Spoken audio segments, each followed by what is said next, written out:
Excellencies, ladies and gentlemen, Assalamu alaikum.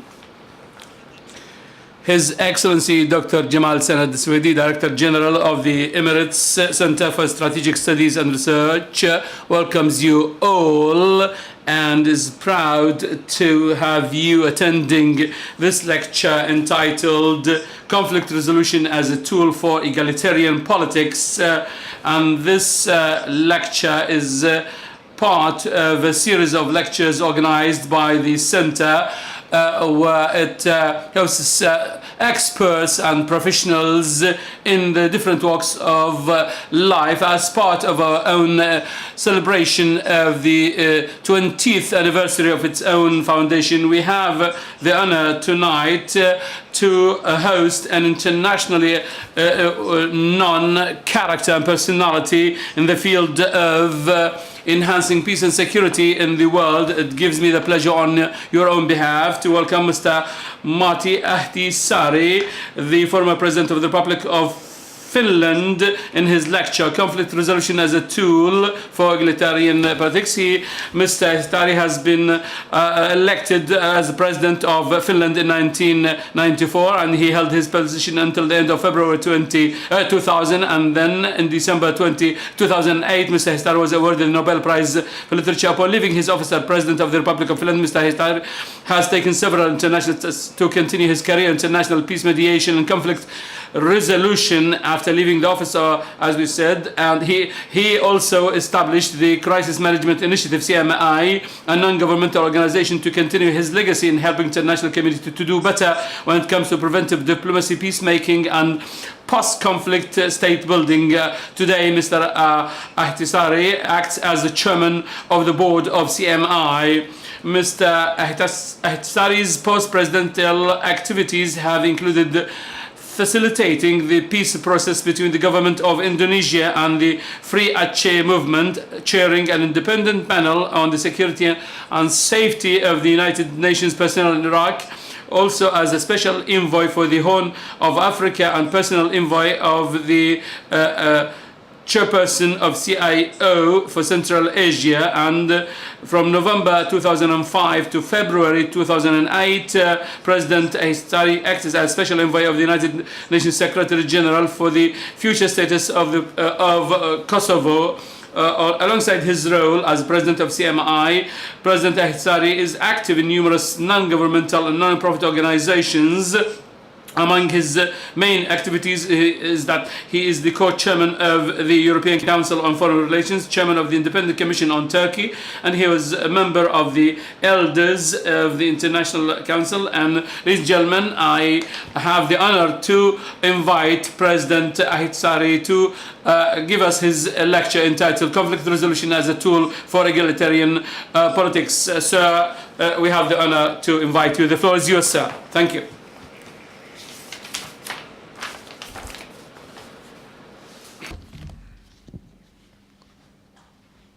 Excellencies, ladies and gentlemen, first of all, let me express my gratitude for being able to participate in this event when we are celebrating also the 20th anniversary of the Center and contribute to the work of the political discussion of the Emirates Center for Strategic Studies and Research. As I have learned about the work of the Institute in more detail, I have become impressed by the approach the Institute is exercising in addressing the political and economic challenges in the Arab Gulf and the Middle East. I'm delighted to see that the Center is addressing societal issues at wide scale, not only political and economic phenomena, but also social and security questions of a society. In order to understand global, regional, and national problems, a holistic approach and analysis is essential. Understanding the complexities of the world calls for high-quality, cross-cutting research which can be beneficial for the decision-making at all levels of society. I'm happy to note that the ECSSR is responding to these challenges with determination and ambition. Ladies and gentlemen, I have been asked to discuss with you about key principles one deals with in the world of conflict resolution and society stabilization. I do that with pleasure, but before looking at some of the fundamental elements of conflict resolution in more detail, let me emphasize that the conflict resolution is not something separate and detached from all other political realities in a society. Surely, when solving conflicts, one needs to apply some concrete tools and methodologies, but the most important thing is to understand that at the end of the day, it is all about politics and understanding the root causes of conflicts. And in majority of cases, the root causes are poverty-related and have strong causalities with people's experiences of inequality. So let me start by sharing with you some thoughts on poverty and equality. Even though we have managed to move towards the poverty reduction goals at global scale, we still have a lot to do in terms of understanding what poverty really means in the 21st century. As societies and their dynamics constantly change, the way we see and interpret the nature of poverty and growth also changes. This is not only a theoretical discussion around the economic paradigm and models, but our understanding of economics, poverty, and growth deeply affects the choices we make and the political practices we choose when combating the everyday challenges of inequality, whether at the level of global decision-making, national or regional policies, or even at the level of smaller local communities. My personal experience on these challenges goes back all the way to the early 60s, when I for the first time encountered serious development policy challenges when I was working in Pakistan. The observations I made at the time have been guiding me throughout my whole career. Unless we can solve the very challenges of deep inequalities in any given society, we can never achieve the Kantian vision of perpetual peace. And the question is, as it has always been, how we do it. When thinking about causalities between poverty, equality, democracy, and economic growth, I got very inspired by an article by Professor Martti Ahtisaari, which was published in the New York Review of Books some 2 years ago. In this article, he compares critically the quality of life in India and China, the two giant economies with impressive numbers of growth in terms of GDP. In sense thinking, which I endorse, the significant question is not only how we achieve economic growth, but what government does with public revenue that is generated by economic growth. So when assessing the celebrated growth figures of both India and China, it is not the question of financial surpluses or the amount of investment we should only be discussing about, but their effect on people's quality of life. In sense comparison, the conclusion is clear. China wins hands down India basically at all fronts of societal development. Let me take few examples of his article. If you look at the life expectancy in China, it is 73.5 years. In India, only 64.4 years. The maternal mortality rate is 230 per 100,000 live births in India, only 38 in China. China's adult literacy rate is 94%, compared with India's 74%. Literacy rate for women between ages of 15 and 24 in India is not much above 80%, whereas in China it is 99%. And if you look at children, the situation is even more complicated. A very substantial proportion of Indian children are undernourished compared with a very small portion in China. And only 66% of Indian children are immunized with triple vaccine as opposed to 97% in China. Please don't get me wrong. By stating these facts, I certainly am not proposing that the overall societal and political system in China would somehow be better than in India. In terms of democratic participation, India has been showing the way for long. Freedom of expression, political participation, and vivid civil society are all crucial parts of modern India. It is also obvious that China has to open political space for wider political decision-making and participation in the future. But let's be frank, something in this comparison does not fit into the way we are used to think. Strengthened democracy does not automatically ensure that economic growth will benefit the people. In the same article, Amartya Sen continues to challenge the automatic meaning of GDP to the well-being of people. In comparison between Bangladesh and India, it becomes obvious that in Bangladesh, the country whose GDP per capita is about half of that of India's, many indicators tell us that the basic requirements of good life are better off than in India. Life expectancy, the proportion of underweight children, the mortality rate of children under 5, literacy rates of both men and women, vaccination rates, etc., all the indicators tell us the same story. Bangladesh is way ahead of India. Explaining factors for this are many, out of which the role of liberated women and politically active and strategic civil society in the country certainly are not the least ones. And all this has something to do with the egalitarian principles and policies.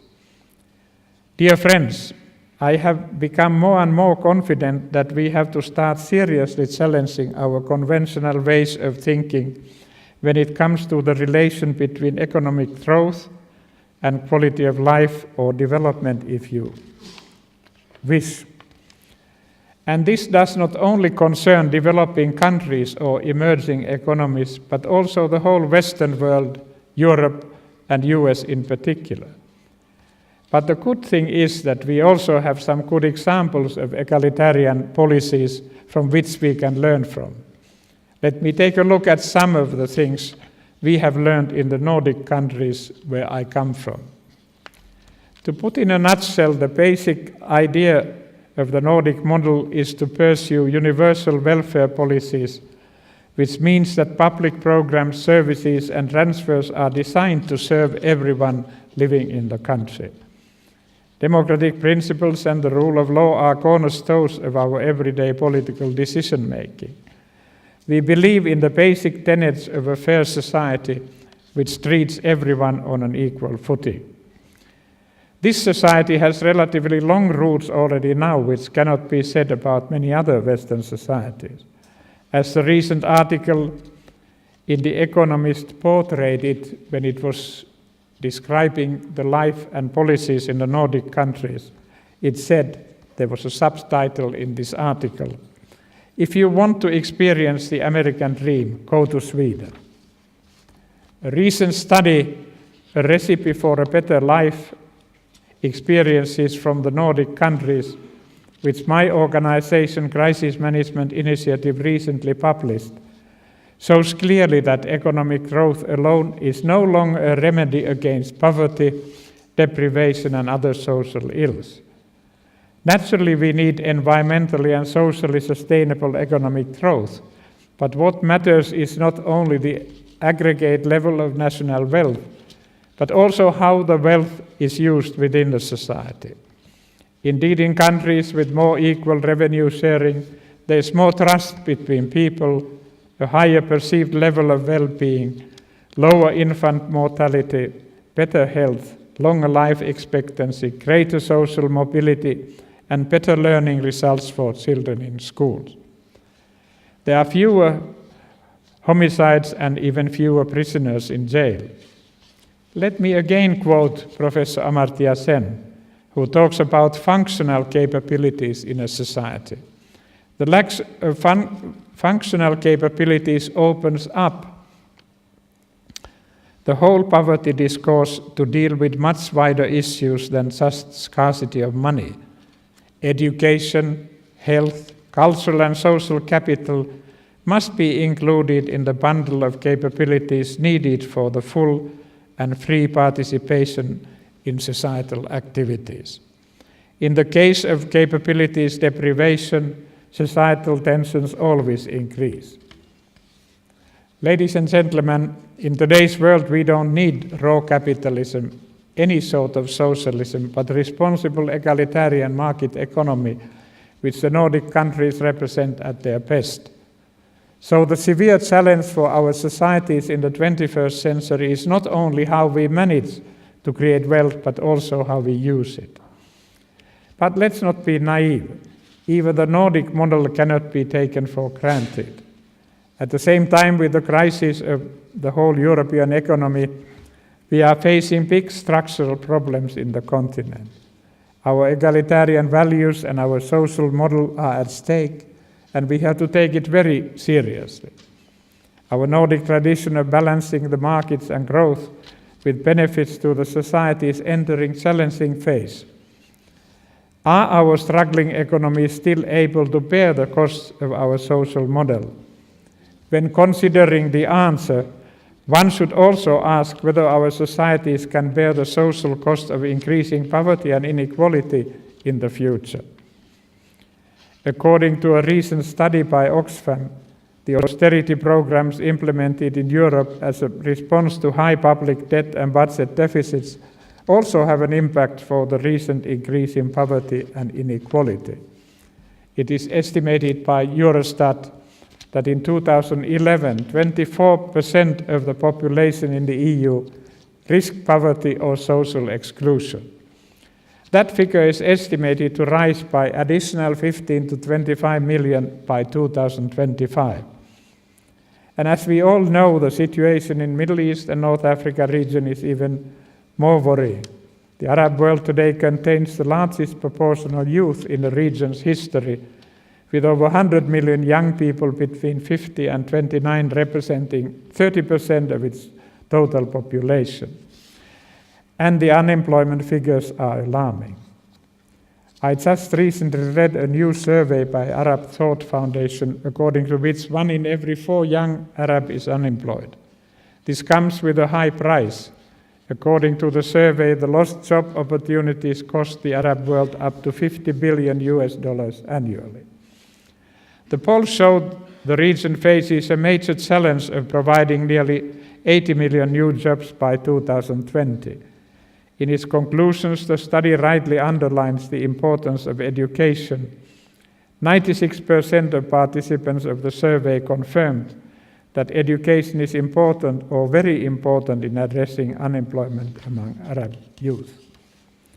However, only 15% of respondents classified the level of education system in their own countries as high or very high in terms of international accreditation, while 40% of participants strongly believe that their local education system does not qualify individuals to take part in boosting the economy. This is a serious message. Dear friends, I have had a chance of learning a bit about region as I have been a board member of Silatec, a Qatar-based initiative promoting youth employment in the Middle East and North Africa, already for a few years. And based on that experience, I don't think that the actual problem is so much about poor economic outcomes or weak job creation, as evidenced by the above average GDP growth rates over the past 2 decades and the high inflows of migrant workers into labor markets. Rather, it seems to be primarily one of labor market entry and economic exclusion, with young Gulf nationals taking long time, sometimes years, to secure their first job. My dear friends, I'm not here to lecture you about causes of your political challenges. You know the reasons much better than I do. But I'm sure we all understand that it is not only a social or economic challenge that we are talking about here. We are talking about conflict potential or conflict prevention, to be more specific. Take a look at Yemen, where my organization CMI is also working. The combination of rapid population growth and a stagnant economy has caused Yemen's unemployment rate to rocket over the last 10 years, with young people aged 15 to 29 the most likely to be unemployed. In a country where 70% of population is under 25, the frustration and disillusion caused by young people's inability to make a living is a potentially potent source of conflict. It should be very clear for everyone that we cannot afford such socio-economic development and creation of deeply unequal societies for our future generations. Increasing youth unemployment means for millions of young Europeans and Arabs that they lack the resources needed to participate in the normal way of life of the surrounding society. The cost of such development override by far the investment in proactive employment policies. But let me next address another conflict-related issue in any society, and that is governance. Ladies and gentlemen, governance is also closely related to the whole debate on fair society and quality of life. I have a privilege of being member of the Prize Committee of Mo Ibrahim Foundation. The foundation has done a groundbreaking work in developing indicators for good governance. The Ibrahim Index of African Governance currently analyzes annually the performance of African countries and governments with 88 aspects of governance in 4 overreaching categories: safety and rule of law, participation and human rights, sustainable economic opportunity, and human development. The index indicates a close relationship between good governance principles and egalitarian policies. Progress in economic growth in a country does not always correspond to progress in democratic and social reforms. No matter how rich in resources or wealth a country might be, if the leaders are not held accountable and the resources transparently managed, the chances that good education, healthcare, and equal opportunities will benefit the majority of the population remain small. Recent high growth in resource-rich countries has indeed led to increased inequality in situations where the governments have been unwilling or unable to tackle growing inequalities between their citizens, as for example between rural and urban dwellers. It is also important to note that where national institutions and the trust towards them is weak, the attitudes towards laws and regulations are also often dismissive. This in turn is fertile ground for corruption and governance based on arbitrary decisions often favoring the elites. The decisions on how we use our common resources are crucial. The governments must accept visionary and bold leadership in this exercise, even if their view of their obligations might be different, and be informed in their policy decisions and their consequent implementation by reliable facts. By referring to the Ibrahim Good Governance Index, I certainly don't want to claim that the good governance is a challenge only for African or Asian countries. Quite the contrary, I would like to use the same methodology to assess also the performance of all countries of the European Council and its 47 member countries. I'm sure this would make a very interesting comparison and provide the citizens with realistic and useful tools to assess which way their governments are headed. Such data provided by an independent and trusted organization would provide a welcome addition and refreshing view to our current political debate. Let me now turn into conflict resolution processes. Egalitarian principles are also a pivotal tool on the field of conflict resolution and mediation, or prevention, if you may. If one considers conflict resolution and mediation only as a distribution of political and economic powers, as many mistakenly take it, he or she will never succeed. All the political challenges that have to do with people's quality of life have to be taken into account when negotiating and implementing peace. Sustainable peace is not measured only by the absence of violence, but by access to opportunities available in a society. It is the task of any peace mediator to ensure that peace advances access to these opportunities. Equal access to opportunities is everything.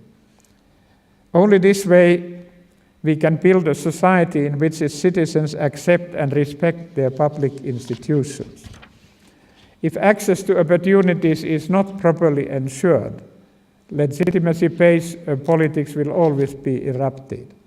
Without proper education, health system, and adequate level of social security, functional capabilities of citizens will not be materialized. By emphasizing the egalitarian values and principles, I certainly don't mean to play down the complex political developments of any country. History does matter. My great fortune is that I come from a country that has lived in peace and harmony for almost 70 years. No war has disturbed our life in decades. No civil strife has interfered with our daily business. Calm, perhaps even a little dull, but safe and sound society. However, this has not always been the case. At the end of the First War, Finland, a grand duchy within the Russian Empire, broke ties with Russia. Soon thereafter, in 1918, the Russian Revolution spread over the borders of the country. In many European countries, there were incidents of serious civil strife, even civil wars. Our country was one of those where the controversies between the left and the right, the whites and the reds, as they were identified then, led to a brief but bloody civil war, which took the lives of almost 37,000 fellow Finnish citizens. Even though the civil war took place in a context of worldwide power struggle, that wasn't the only reason. It also had very much to do with ordinary people's social and economic grievances in a society.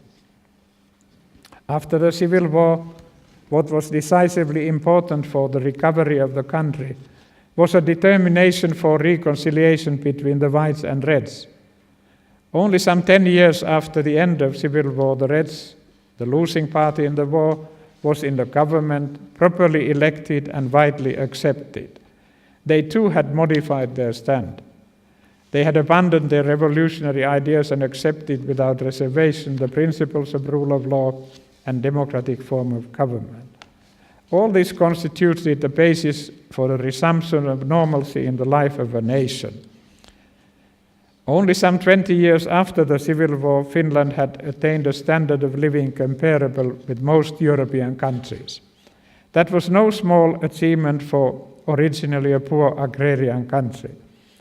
The harmonious political life was a good foundation for basic economic reforms based on egalitarian principles. Even the Second World War, where we were entangled, did not break the new fabric of our society. We did invest heavily in education and healthcare of the citizens, especially the children. This very conscious political decision has borne fruit, and after the war, steady progress has continued in economic and political terms. But let's be frank, the deep wounds that the Civil War left in the minds and hearts of people took a lot of time to be healed. Even during the last 10 years, we still have had a lot of discussion and analysis about the war and its reasons and consequences. It is always a different thing to make institutional arrangement and agree on those than truly reconcile and come into terms with one's past. But it is, ladies and gentlemen, possible. At the same time, one of the greatest lessons learned from any post-conflict society is that we must never be naive. Societies that have been conflict-prone for decades or even hundreds of years need to pay especially careful attention to the policies they promote and implement in their respective society. During the difficult times, it is pivotal to assure that education, decent living and healthcare are available to all citizens in an egalitarian manner. This is the best possible conflict prevention. Of course, at the same time, we need preparedness and capabilities for everyday local level reconciliation. If somebody wants to irritate me, just come and tell me that all this investing in egalitarian policies is not possible. Indeed it is.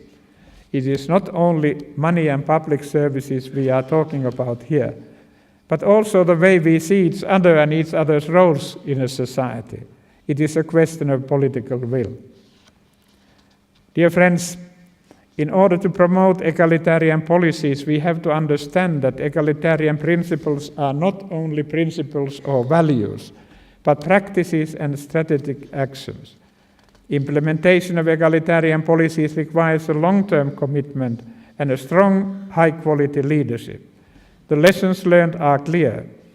If one wants to have a stable, prosperous community of citizens and businesses, a decisive investment in education at all levels, from early childhood education all the way to academic research, and healthcare for everyone has to be priority. Accountable and respected public institutions, gender equality, and fair distribution of resources have to follow. There just is no other way. All these together create a basis for societal trust, which has consequences for economic performance and well-being of the people. Naturally, there is no one recipe to do all this, but it is a task and responsibility of any political leader to identify the best possible and feasible models in their own political and economic context. The solutions can be partly national, partly regional, or in some cases even transnational, but they have to be found. Egalitarian societies are the only societies we can afford to have. I thank you.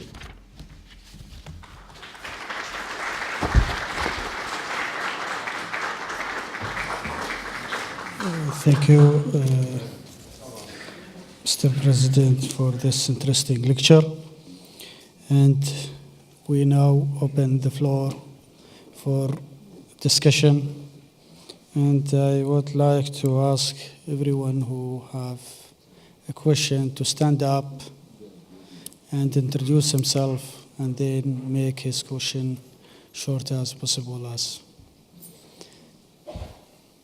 Yes, please. Second floor.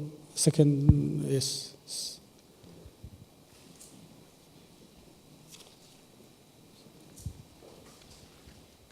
Jamil Mohammed, ECAE. Can you ask you what is EC? Emirates College for Advanced Education. Okay, thank you. When you make a comparison between the first world countries and the third world countries, the issue is not responsibility and good governance in a vacuum. What you do find that those progressive countries, they have an ideology, they have a belief.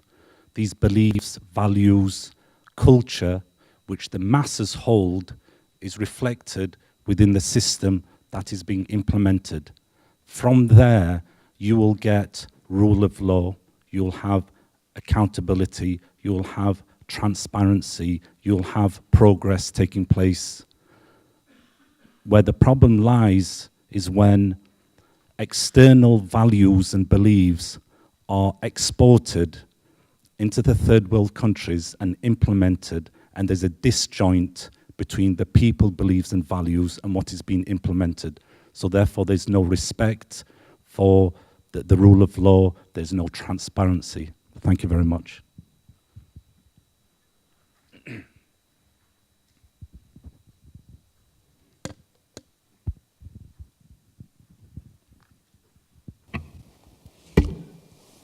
I don't know whether you actually expect me to say that I agree with you. I don't think we can make a debate of what you said. But I think there are examples.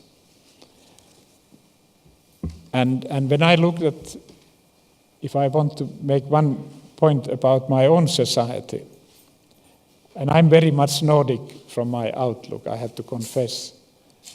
My father's ancestors came from southern Norway to work in Finland in 1870s. So I have 12.5% of Norwegian and same amount. He was married to a young Swedish lady, and so I have 25% of Nordic blood. Rest, I assume, is Finnish. But when I look at how we succeeded in getting to where we are at the moment, it was clear that there were some political parties and on the left of the political spectrum who were arguing for egalitarian policies and possibilities and fair chance for their children with good schooling. But what was even more important that in today's Finland and Nordic countries, all the political parties accept this policy. It's not an issue anymore. And I think it has been a fairly long process when we have come to that.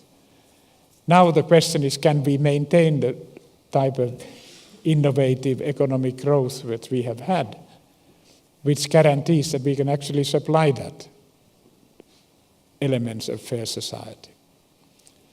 But nothing prevents these sort of issues to be discussed in any society. You always have to start from somewhere. The earlier you do start, and egalitarian principles can be applied in, as we see in today's world, in different types of societies.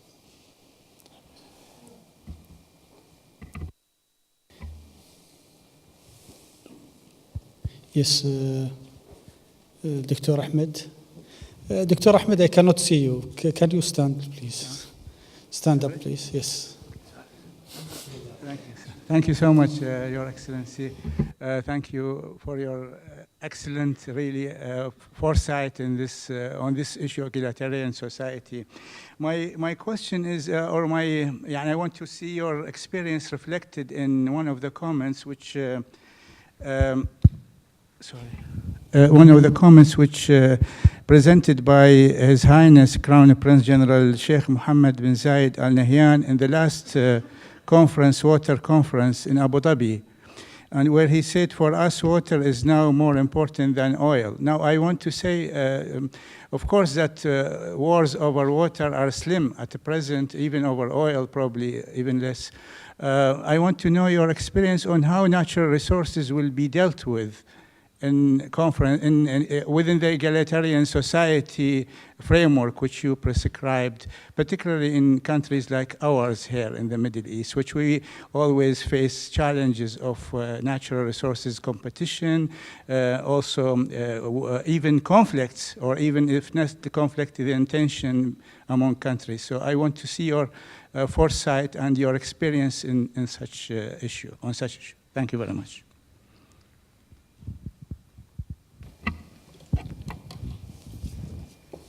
I think this is a good observation that His Highness has made, because the water resources are important. We have a continuous discussion of water resources, for instance, if we move to African continent. Because without adequate and clean water resources, it's very difficult to maintain the health of a society.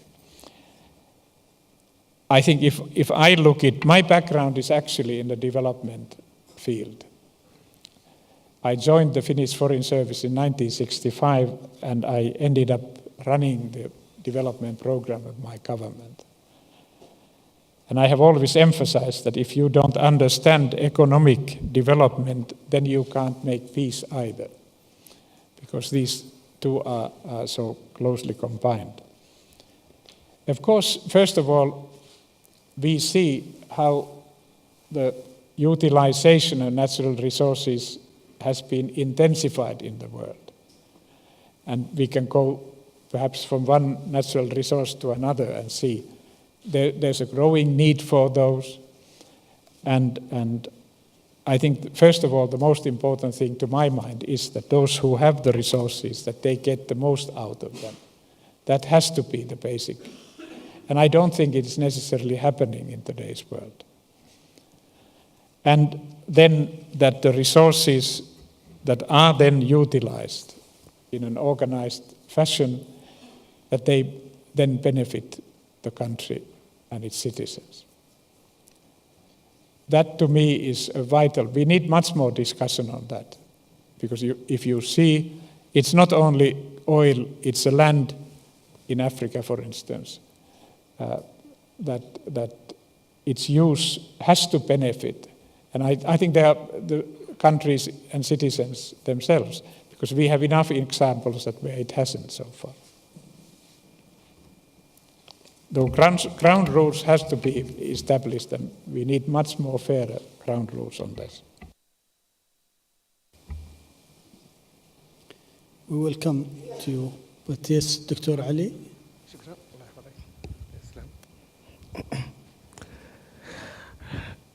Bismillah ar-Rahman ar-Rahim. Thank you very much for a very intensive and informative lecture. We really appreciate your vision and your sight towards the future. I have... if you don't mind, can you introduce yourself? Oh, yeah, sure, I'm sorry. Yes. My name is Dr. Ali Al-Amoudi. I'm a former United Nations Sustainable Development Advisor. And now I'm as a senior environmental engineer in ADNOC. The thing now, we're talking about conflict resolution as a tool.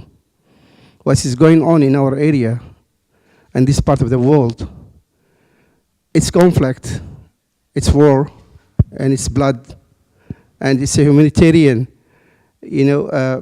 overriding of the humanitarian rights. Now, if we take this conflict resolution as a tool, as I can see, that it depends on the benefits of the superpowers or those nations who's holding the right of the rest of the world. In your opinion, what do you think? It's the ideal solution, the ideal way to solve such conflicts apart from the benefits of certain nation economically or politically. So that's what we can see now. It's not equity. The equity that we are heading towards have the equity of human rights for all people, for all human. This is number one. The second question is almost to what my previous friend who asked the question. Now, the war or the conflict between nations has an impact on the environment, on the natural resources.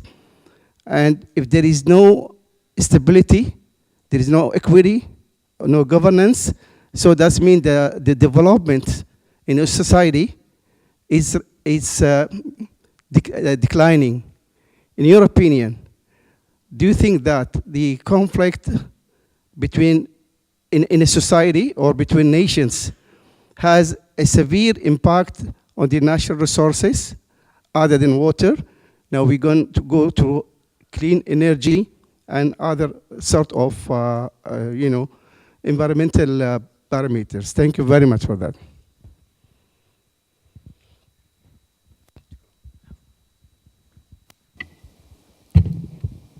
First of all, I must say that when I received the Nobel Peace Prize, in my speech in Oslo, I said that all conflicts can be solved. And I still believe in that. That's why I'm still a young man. I'm only 76, so I'm still traveling 150 days a year, trying to help and facilitate wherever we can. And my younger colleagues are traveling even more and doing excellent work. But I'm extremely disappointed how poorly international community is capable of starting to intervene in conflicts. I give you an example. As it was said when I was introduced, that I'm member of the group that President Mandela established, the Elders Group. We are 11 former heads of state and government. I was asked 2 years ago in February to go to New York and see all the permanent members and ambassadors there in Security Council and try to find out what the elders could do to help them to start solving the crises that were starting in Syria. While I was there, Kofi Annan was asked to become a special envoy of Secretary General and Arab League. So as an elder, I had very little to do, or any of us had. But when I talked to the permanent members, I got absolutely clear impression that it would have been possible to start talking among themselves. And there was even an opening to my mind. But they were not yet clearly decided how they would analyze the situation and what could be done or what they wanted to do. So, end result is that so many people have lost, to my mind, unnecessarily their lives. And therefore, permanent members have a special responsibility to use that. In the past, I'm heading now, I can tell you that I'm flying tonight to Paris and straight to Congo-Brazzaville to celebrate the 25th anniversary of signing a Brazzaville Protocol in '88. What did they achieve there? South Africa, Angola and Cuba, with the support of then Soviet Union still, they agreed that Cuban forces would leave Angola, and I could then move with 8,000 people to Namibia to supervise and monitor the elections that led to the independence of Namibia. I called this group Unholy Alliance because normally I couldn't count on their cooperation, but it was an excellent example what the countries at their best can do. No one liked particularly that there were new obstacles brought on a way of implementing Namibia's independence.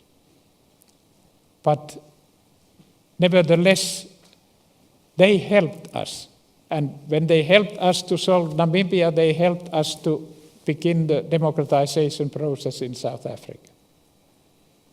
I'm mentioning this simply as an example how important it is when we have conflicts between citizens in a country, or more and more these than actually between the states. We have to intervene fast. Because if we simply let the things simmer, and perhaps there's a false analysis of the situation. The analysis should be so well done that one realizes that the problem doesn't disappear overnight, that we have to address these things. So I don't know how this answers your question, but we have much more problems inside the countries. And therefore, what I said to you in my lecture, I think it answers partly that these problems that I highlighted are causing those. So we have to try to solve them in order to prevent that we don't repeat all our mistakes continuously. Sometimes I say that if the citizens of the world would know how poorly the international community deals with their problems, they would lose their night's sleep, but thank God they don't know. And I have spent my professional life working and still work with UN. I saw Secretary General Ban Ki-moon when I was in New York last week. Yes.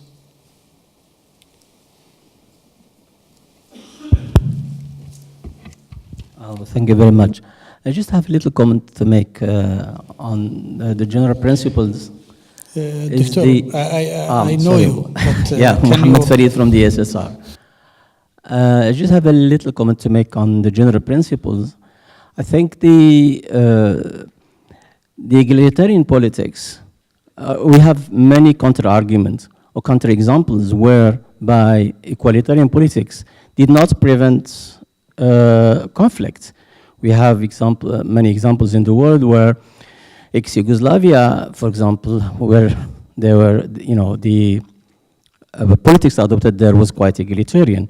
We do have it in Europe itself. Take a country like Spain. Ethnic conflict within Spain, although it's a democratic country. My question is, how can this help us, for example, in the Middle East, to deal with very long conflict like the Palestinian-Israeli conflict, for example? Can this help us anyhow in solving this? And we can give many other examples in the region, for example. Thank you.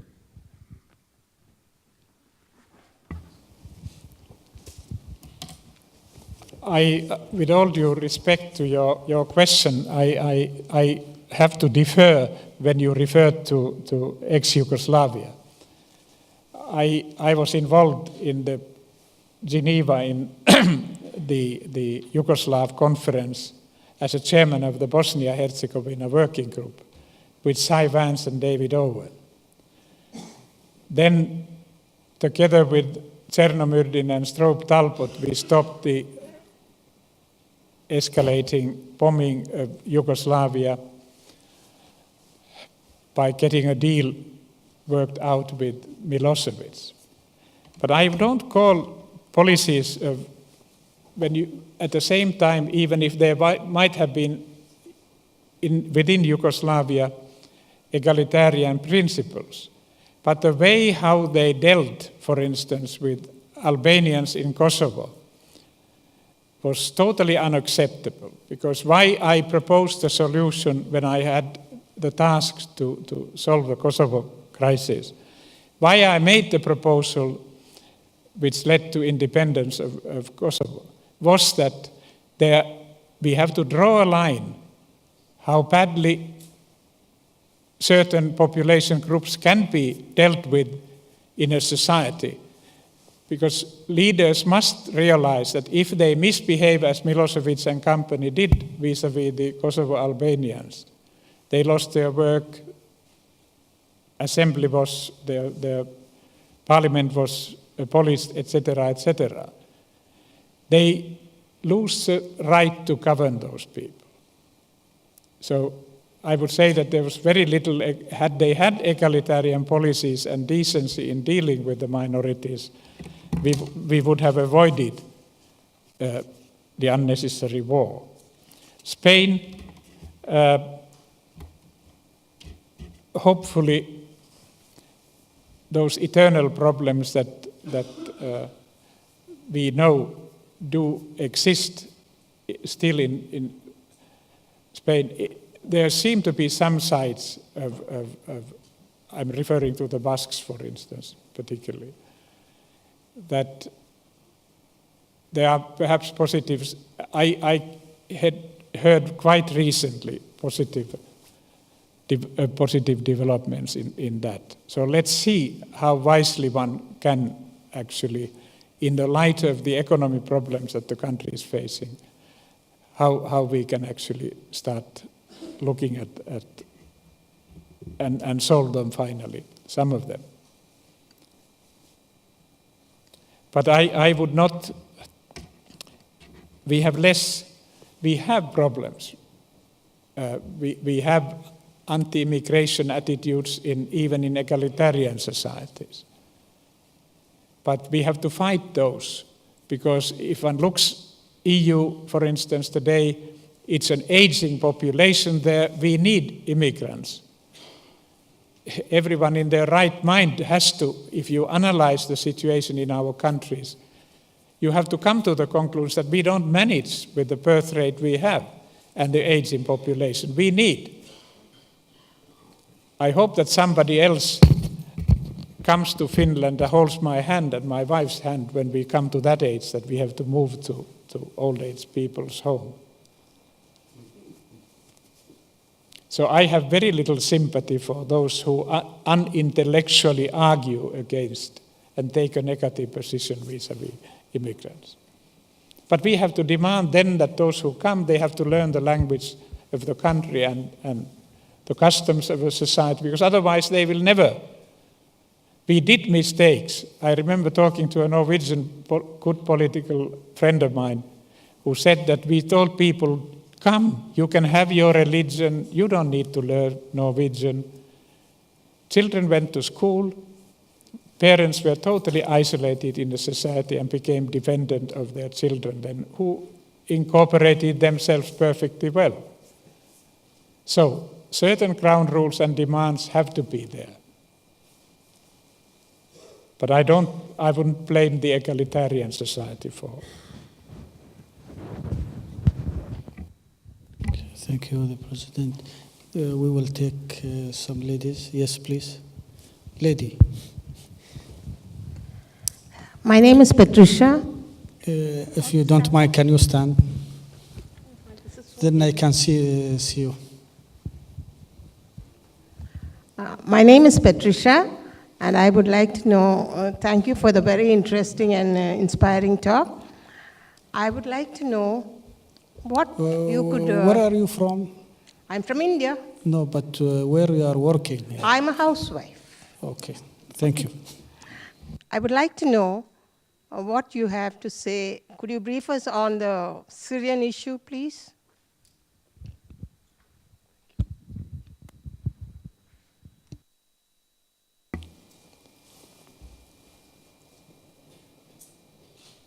I have looked the Syrian issue from the elders' point of view, as I said, because two of my colleagues have been involved as a special envoy of both Secretary General and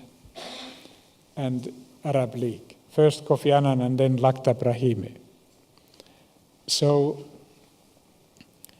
but that issue was discussed when I was 2 weeks ago in Tehran in an elders delegation led by Kofi Annan, who is our chairman now, and our former chairman, Desmond Tutu, and Ernesto Zedillo, former president of Mexico,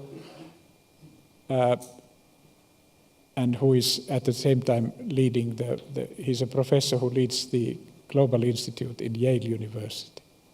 We went to see leadership in Iran, and mainly to encourage them to move forward so that the deal can be signed on atomic weapons. But obviously we discussed Syria as well. I have felt and now this is not the elders' position, it's my position. I have felt for a long time that we should get the ceasefire there as soon as possible. And from there then start the humanitarian assistance, which is not functioning well at all. And if we that would require a peacekeeping force there. And perhaps we should, in order to get proper elections organized there, not presidential elections, but parliamentary elections, we should ask the Secretary General Ban Ki-moon to start planning elections, not fast. I think the mistake we did in Egypt, for instance, was that we moved to the elections so fast that there was only one political party. That was Muslim Brotherhood. They had been kept out of political life in the past. They had organization that covered whole the country. So we wouldn't have needed the elections. I could have said how the elections would come out, because they would win under any circumstance. So we should give everybody chance, perhaps take a year, use that time to give humanitarian assistance, try to get the refugees returning back to and maintain calm, and ask those who have been providing arms to different elements in this society to take their responsibility, that they control that we can have some sort of calm there. If we get parliamentary elections, then we avoid the role of the sitting president at the moment. we can then start looking what sort of people have been elected to the parliament, and we see where the society is going. They can also start looking constitution and see, can we have much more clear minority protection clauses in the constitution? Perhaps they can even look at the president's functions, like in my country, where we had a very strong president, but after many presidents, when I came, powers of a president had been reduced, and during my time even more. We were moving towards more parliamentary system in Finland. So that's my approach to try to find out. And I mentioned this possibility for UN to organize those elections. Normally UN people have been, and OSCE have been, and others have been monitoring elections that governments have organized. But it might be difficult for opposition in Syria to accept that the present regime organizes those. So that's why we have UN. It's not impossible at all. I know many people who can do that sort of job and do it well. But killing we have to stop. This is ridiculous. And humanitarian assistance has to be given, and use that as a beginning for peaceful change in Syrian society. And that means that we need regional cooperation there between the countries who are somehow supporting different actors at the moment. Yes, you mentioned Syria, and you mentioned different actors. Do you think that, as you said, you need all to first come together and to stop at the fightings and like this? But do you think that each actor can trust the others? I think that the trust is loose now. Nobody can trust the others.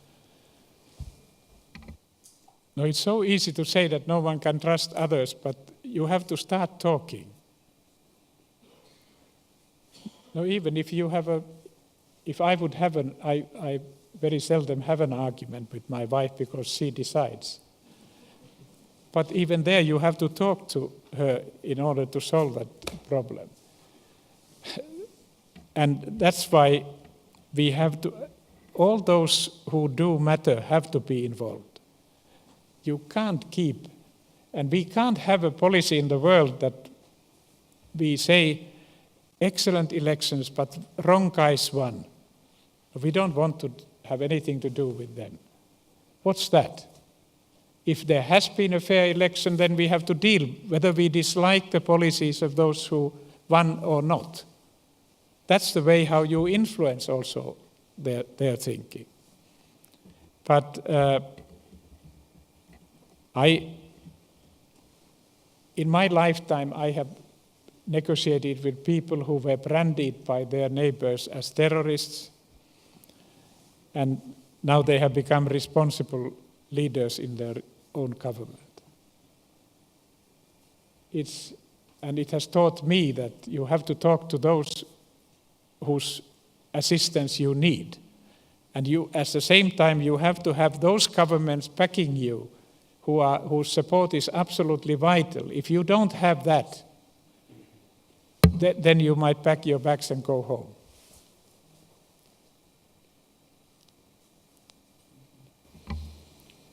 Yes, please.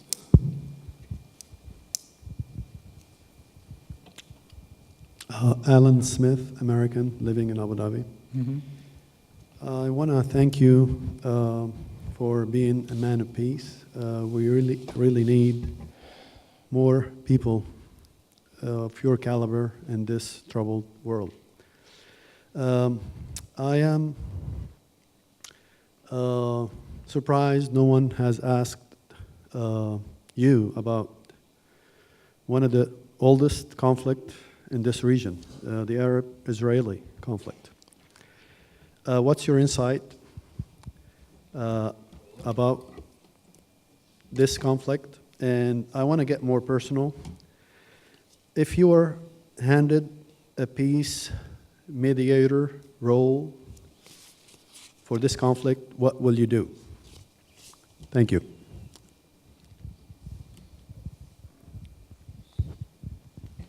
I think it was, I have to apologize. I think somebody asked Israel-Palestine question earlier, and I omitted, I didn't answer that then. My apologies. I have always said that when I looked at the conflicts in the world, I have said that now for years. I think that the most important conflict that should be solved is the conflict between Israel and Palestine. Because it's not only that issue, but it has side effects to the whole region, and it can be used as an excuse also for causing a lot of problems in other areas there.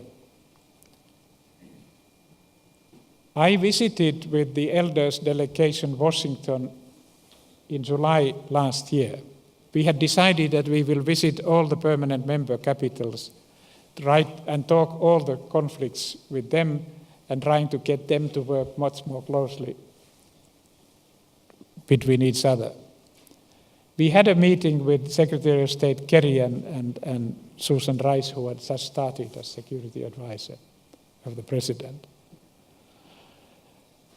And then we had public events in Washington. And then we went to London to see Secretary Sheikh. Now we are heading to Moscow to see Sergei Lavrov, and then to see friends, and later on this year to Beijing. But I must say that when I listened to Secretary of State Kerry, I said in the end of our meeting to him, because I had seen that there had been a lot of work done looking what are the economic needs of Palestinians in order to start a decent life if the agreement has been achieved and during this process. There had been, and there was consultancy services used in that. There was also a very thorough analysis of the security problems and needs of Israelis, and those were identified. I have no illusion how difficult solving of this problem is going to be. But I told Kerry that I had not seen in my professional life any other attempt so far that would come even close to what he's trying to do now. And I hope that somehow this would succeed. I think there are definitely much more doubting Thomases in the world who think that this is an unsolvable problem. We should never take that sort of line. And I think if somebody offered me the special envoy's job for Palestine, I would refuse that. And I said, let's help Kerry to do what he's doing at the moment. I don't think we have had enough envoys running around these many problem areas. And now we should try to see that we use all the influence we have as an international community, and that goes for United States and European Union and the countries in this region as well. And show our wisdom that this problem can finally be solved. But it's not going to be an easy exercise. But I raise my hat for Kerry that he is trying hard.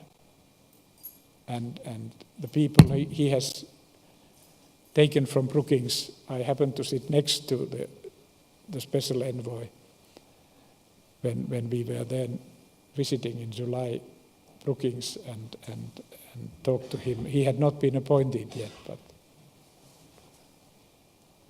if this fails, I must say that I'm extremely disappointed.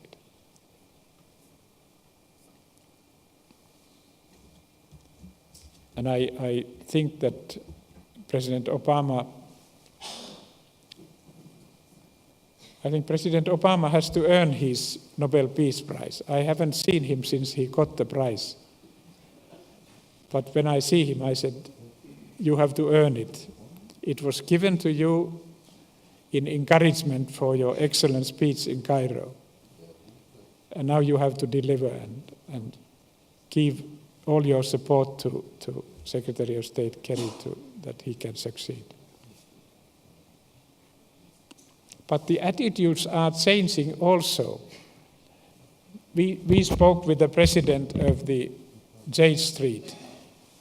You know the organization in New York. And one clearly sees that people are, even Jewish population in the United States is seeing that the policy can't be that you support your friends whatever they say. There's a demand also that they have to be sensible in what they are trying to do. And that gives some hope.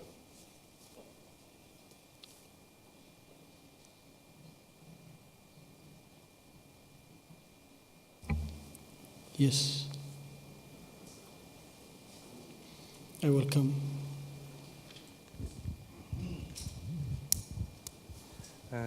Dani Abu Beshara from Lebanon. Please, Your Excellency, I would like to request your opinion regarding the Ukrainian issue. And please, can you close the mic, yes? Because I cannot hear it. Hala. Your Excellency, I would like to request your opinion regarding the Ukrainian issue and the future of the relation between Finland and Russia. Thank you.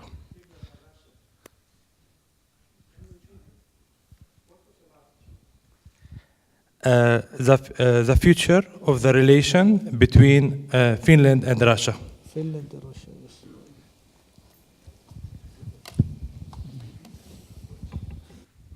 First of all, on Ukraine,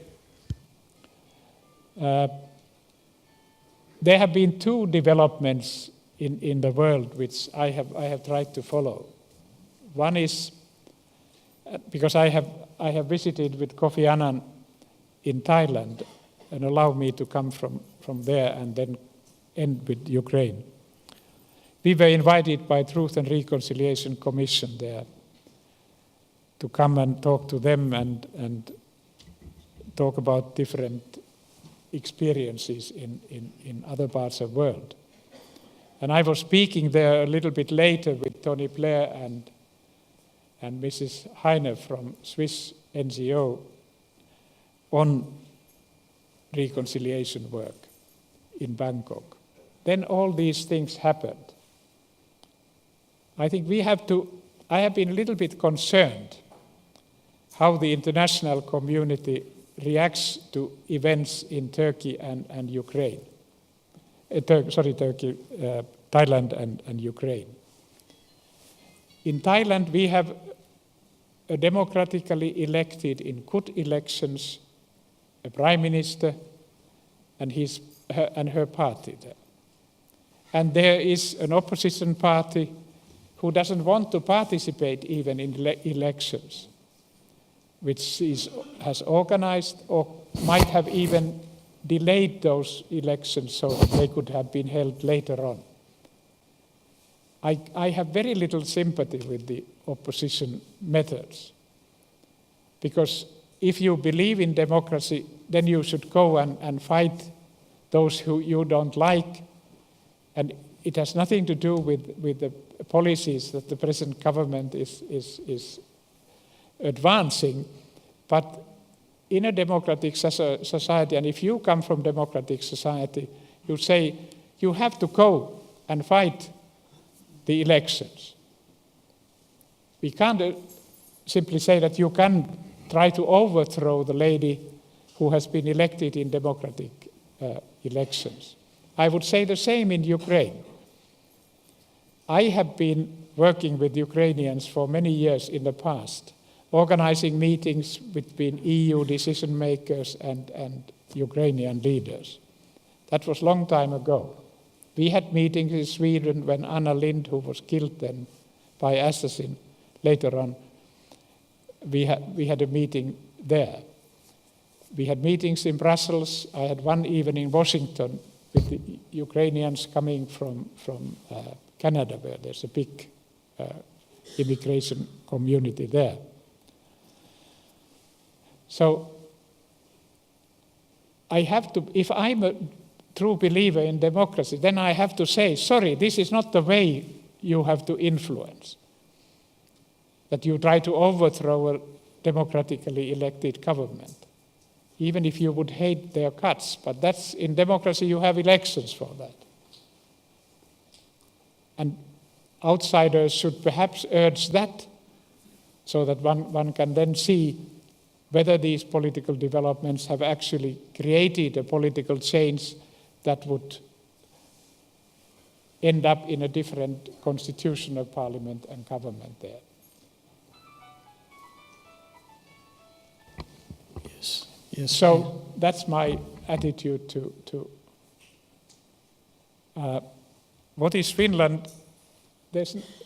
Russia is not in any way threatening my country. It's pity in a sense that you hear Russian leadership saying that West and NATO are threatening Russia. That's utter nonsense. No one in the West wants to threaten Russia, and NATO is not even capable of doing that. So he has to look for other arguments if he wants to modernize his military. But that's not, I can't see. It's sad actually that sort of arguments are, because I don't think that Mr. Putin or anyone in their right mind wants to have new Cold War developed. And we have to say so, that West doesn't want to threaten Russia, hopes that Russia will become a democratic society, which will take a long time. I just studied an interesting work that was done in Wider Institute in Helsinki. It's part of the UN University in Tokyo.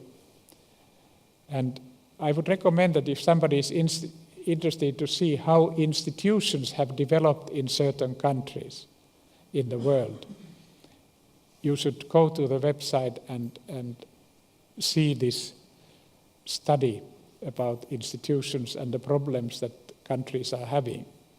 That there are quasi-institutions that don't actually serve the development purposes in many countries. It was done 2 or 3 years ago, and I saw it recently when I was speaking in the Institute. Thank you, the President. Yes, please. Good evening. I'm Pekka Rautimo, of the Honorary Chairman of the Finnish Business Council. Your Excellency, you highlighted the success of Nordic countries, and especially in Finland. In this respect, and with reference to your perspective of life, in the 50s and the early 70s, some debated that the social cycle in Finland is too rapid to maintain sustainable development in society compared to UK and developed European countries. Elites and privileged people exist today in today's world. How did Finland overcome this social economic issue, and why?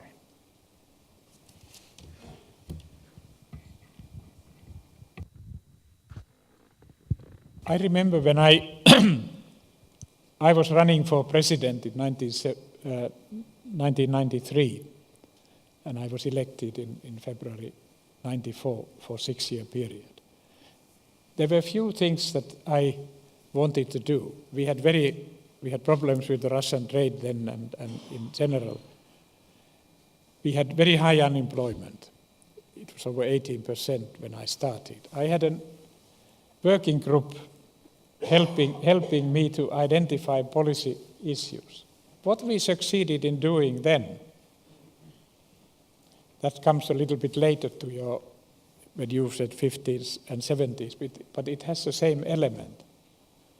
I got the best people in the country, whether they came from private sector or labor movement.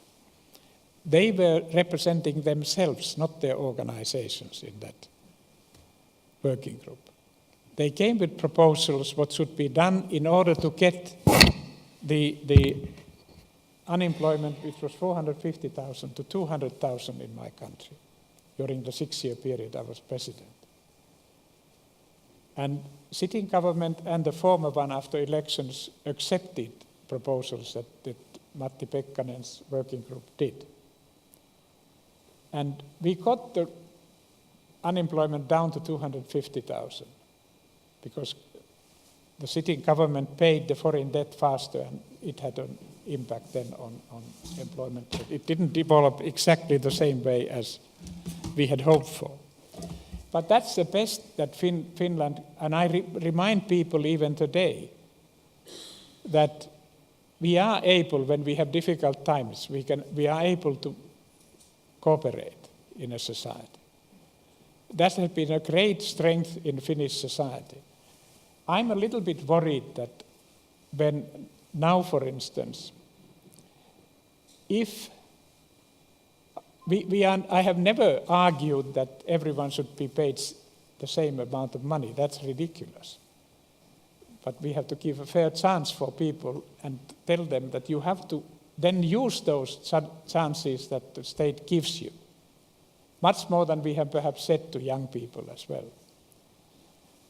But we have to be careful that the income differentiation in our society, that people don't start feeling that there's unfairness, that some people are getting so much that it doesn't make any sense. And that phenomenon has pestered our society. If I would have started the labor negotiations in the last round as an industrial leader of the industrial organization in our case, I would have said to labor unions, we, the industry leaders, are prepared to cut our payments by 10% and ask you to accept a zero solution. We would have had it in a week's time. It didn't happen at the time. But decency is something, and then we have to reward those who create new enterprises, who work hard, who through their research work create new innovative products which makes Finnish economy running. But I'm hopeful that we can see eye to eye, particularly when we have difficult times. Then when things are going far too well, then we are not as good anymore. I don't know whether it answers you. If you have a better recipe, please don't hesitate. You can always get hold of me in Helsinki. We will take two last questions, two ladies.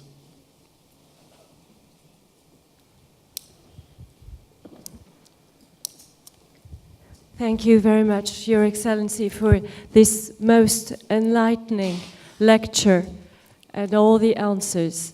I am an English teacher, mother of 7 children from France, and I just want to react to what you've just said.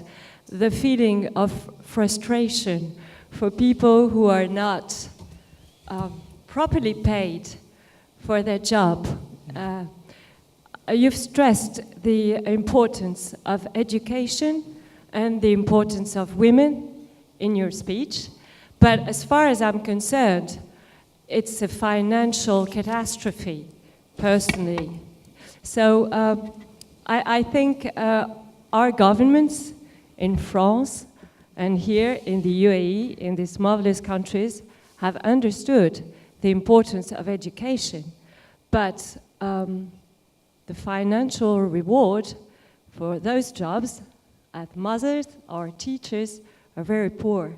So how do you think we could convince our governments of the outstanding, most important job done most of the time by women, and all what we have to cope with as far as the internet and all what our teenagers are confronted to and that we're dealing with in our households? I think it's important for the peace, future of our countries and societies.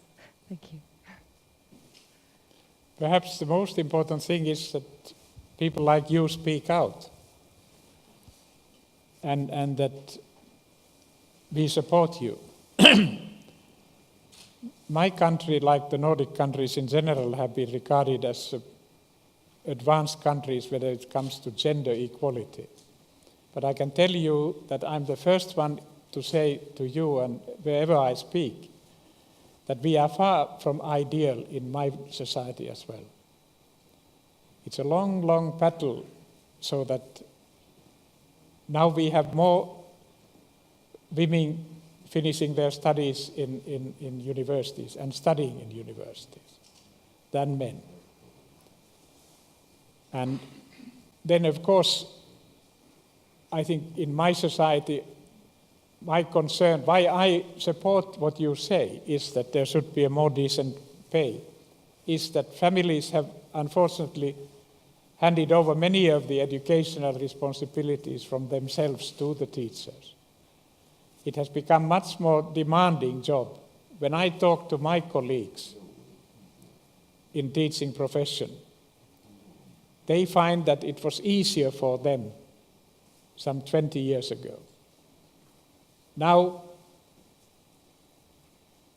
then I was teacher for 1 year before I started doing something else. But I used to go to see the parents of students of mine when I had problems with them. And we could talk candidly and no problems. Later on, when I talked to my teacher colleagues, they said, now we are criticized about the problems of the children. The attitude had changed.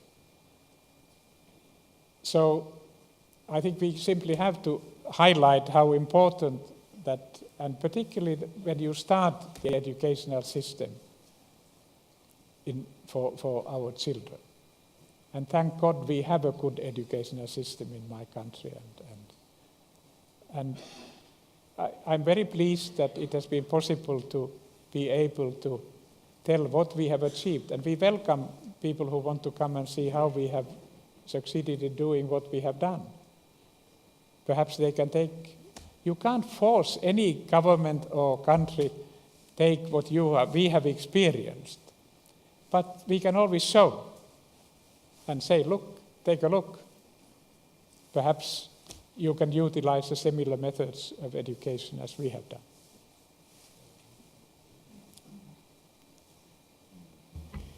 Yes, the last question.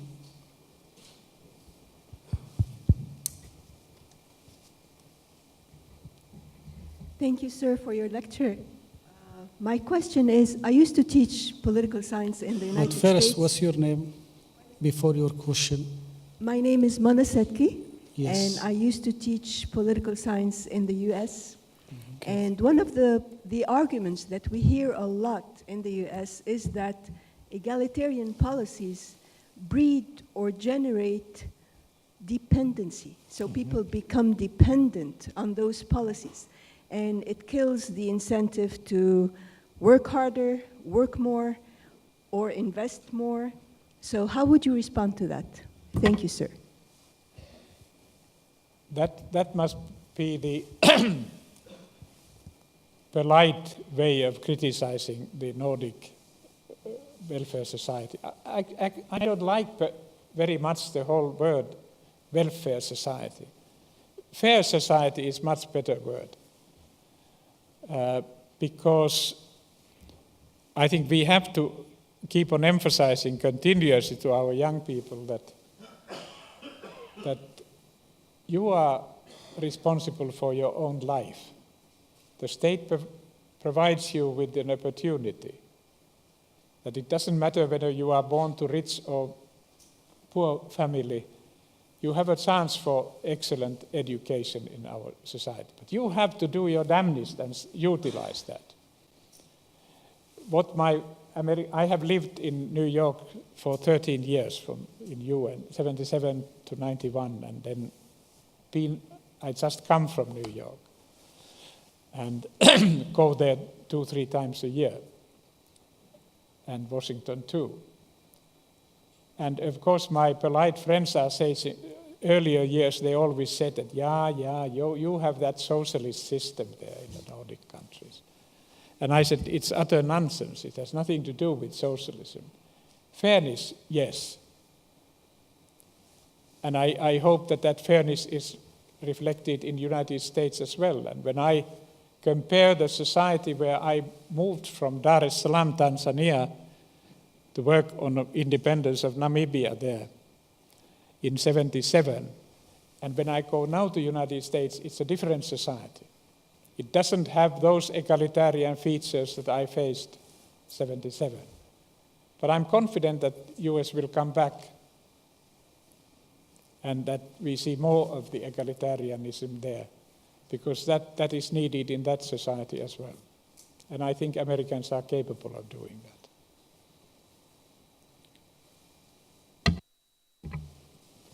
Thank you, President Martti Ahtisaari, for this interesting lectures and values speech that you presented to us. في نهاية هذه المحاضرة. Thank you very much. By the end of this lecture to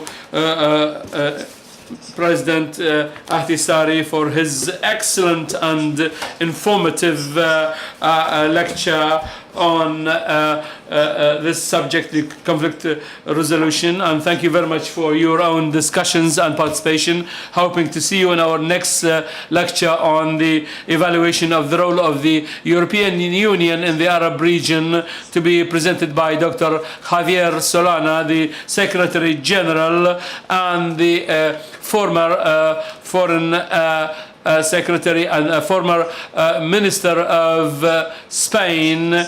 Next week on the 19th of February at 7:30. And also I like to invite you also to another lecture to be presented by Mr. Nabil Al-Arabi, the Secretary General of the Arab League, on Wednesday the 26th of February 2014 at 7:30. And also I invite you to have dinner in the new area, and you can access it through following the arrows and the guidelines. And thank you, having a good night.